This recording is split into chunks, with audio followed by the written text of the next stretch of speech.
brothers, I'm Steve. I'm the junior warden for my lodge, and I decided to make a few videos on how I do get our food prepped, how I cook it, and get it ready for lodge. A lot of our junior wardens order out food.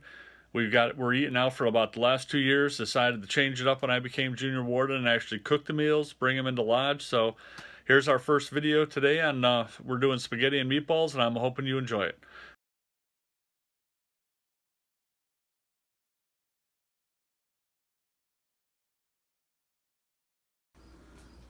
Okay, so here we are. We have our meatballs going in a crock pot with sauce. So this will be really good if anybody wants to have meatball sandwiches. We have some bread we picked up, as you saw on our list.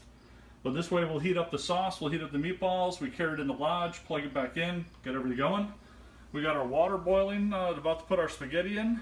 And we got a few extra meatballs with the sauce, which we're going ahead to heat it up since the meatballs were frozen. We need to make sure we heat them up all right. And we'll add that to our pan, which we have one of the large pans. So we'll put our spaghetti in there, add the sauce with the meatballs. That'll keep them from sticking together. We'll take this to lodge. We'll throw it in for about 20 minutes on 100 degrees in the oven, and we should be ready to go because we got about 2 hours before we need to be at lodge, so we got everything going. All right, we'll check in a little bit later on and see where we're at. All right, brothers, we're about to put our spaghetti in our boiling water. We're gonna add an extra little bit of olive oil on the top of the water to stop it from boiling over. We'll also add a wooden spoon, but for now we gotta add our noodles in, so can't do both film and add them in, so we'll hold off for a second. All right, we got our first pound of the noodles, so we're gonna get those in there. Of course, you can tell they won't quite fit in the pot, but we're gonna give them a little bit to soften up. And as soon as they soften up, they should melt into the pot really nice. There they go. You're starting to see them bend in. So we'll get them bent in the pot. Might use a little wooden spoon, because I like my hands without being burnt. Once we get them in, we let them boil for a couple minutes, test them out to see if they're good enough. Maybe just a little undercooked, because we know we're going to heat them up again later on. Then we got about to do this 5 more times or so, because we're doing 6 pounds of noodles.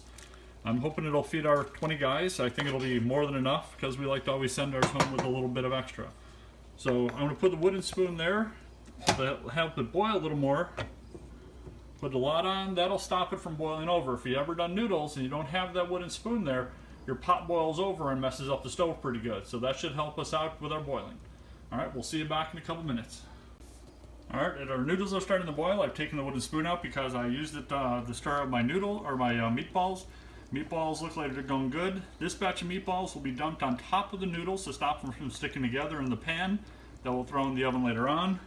And of course we have our crock pot going over here. So hopefully we'll have a good meal going for our brothers. And it won't cost us any much. The total is $55, and we'll show you everything we have. Okay, you can see it's starting getting ready to boil over. That's why you want to have that spoon in there. Alright, it's about to boil over and come out, so we want to stop it. If I go ahead and put the spoon in there, put the lid on for one, it lets a little air out. And notice we're not getting that foaming up. It's not going to boil over. If it does, it seems to hit the spoon and stop. So here we go, we're getting close, but nothing even close, because if that starts boiling over, it's going to make a mess on the stove and definitely get you in trouble. Alright, so make sure you have that wooden spoon running inside there to let some air out or whatever and stop it from boiling over. Okay, it's recommended to stir the noodles every once in a while to make sure they don't stick together. So we got those being stirred up. So they're getting nice and soft. We got a couple more minutes in the boiling water, and our first batch of noodles out of 6 will be ready. Don't worry, I won't make you suffer through all 6 batches. Alright, so we've dumped our first set of noodles in. We're going to get some of our sauce and meatballs. Dump it on top just to give them a little bit of flavor. We don't want to put too much sauce in there because people are picky about their sauce. But just enough, stir it around. Make sure we coat them all. This way they won't become sticky. And now we got some of our meatballs in there. We got some of our sauce in there. We got a few more pounds of pasta to put in, and we'll be ready for lodge. Hi brothers, this is about 45 minutes before lodge. Everything should be cooked, so we're going to take a look. I'm going to go ahead and flip the camera around and take a look at our final product. So this is our pan, now full of cooked spaghetti, some meatballs, some sauce to keep from sticking together. This will go in the oven when I hit lodge when I get back.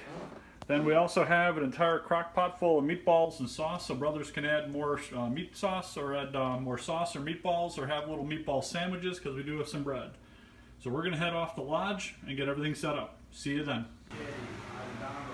Okay, so we start off, dinner's ready. We have our noodles, our bread, our meatballs, and everything else, including our desserts, all the way down to our water. So we're ready to go. Okay, that's what's left out of our spaghetti. Meatballs are pretty much gone in the crock pot. A few to-go containers were used. And of course our nice snacks and our nice little drink setup.